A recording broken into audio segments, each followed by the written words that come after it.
गई प्रीत के जाने कैसे धागे, मैं यहाँ वो वहाँ दोनों वादे आधे।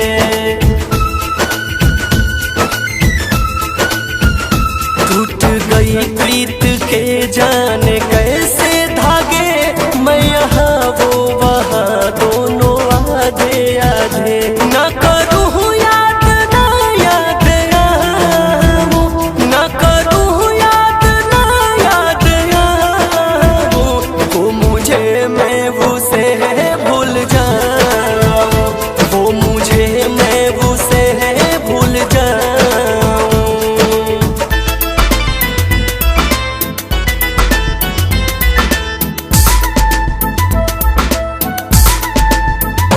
चीख कर उनकी यादों में रोता है दिल, अब तो जीना हुआ है मेरा मुश्किल।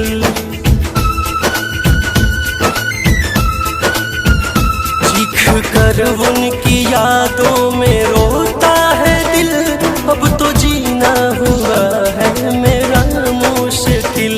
आके द्वार तेरी अर्जी लगाऊं, आके द्वार मैं उसे भूल जाऊं, वो मुझे मैं उसे भूल जाऊं।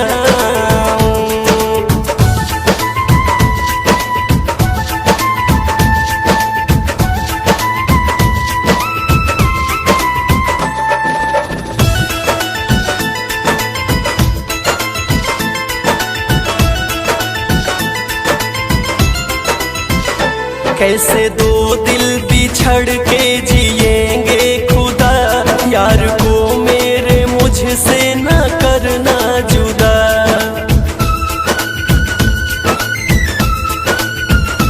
कैसे दो दिल बिछड़ के जिएंगे खुदा, यार को मेरे मुझसे न करना जुदा।